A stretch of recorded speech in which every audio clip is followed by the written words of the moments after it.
everyone, and welcome to another ant keeping video.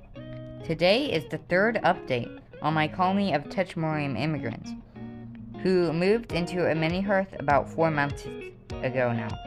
I would have updated these more recently, but they were practically completely inactive all through winter, and even at the start of spring.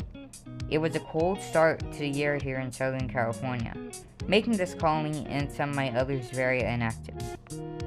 Through winter, they had a very slow growth, only gaining about 5 workers in the cold of the season. I knew that eventually, all the larvae they had would pupate and turn into workers, an explosion of growth, and my theory was confirmed these past 2 weeks.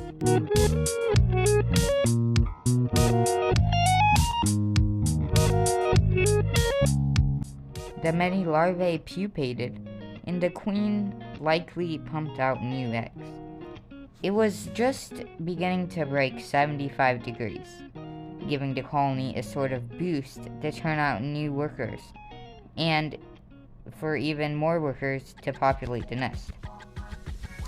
Now, they still have 25 to 30 pupae.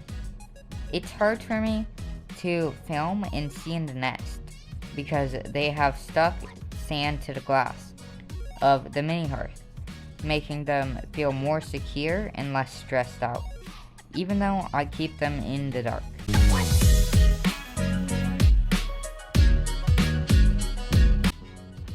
I love to think about when this colony started, with me raising them from just a single queen with brood to now 50 plus workers, with many more to come.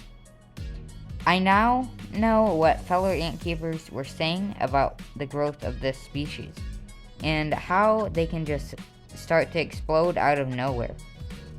It is not exponential growth for them, but nonetheless, it is the start of what I believe is an explosion. They love the food that they get, and they have crash sheets in the outworld at all times, providing carbs and protein. I could have them on an only seeds diet, but they get their occasional meal, which is the thing that they seem to like the most. There's always about 8 to 10 foraging workers nowadays. I don't see the queen pass the sand that often, but when I do, she always has workers around her, sometimes grooming her, like another animal mother to her young. Although in ants, it's the other way around, with the queen's daughters caring for her, not a usual thing in animals or many insects.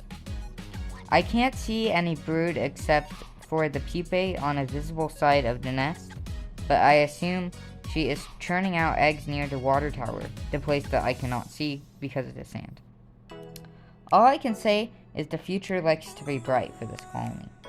Sorry for the shorter update, but there's not much for this colony at the moment, since they are not that big of a colony right now.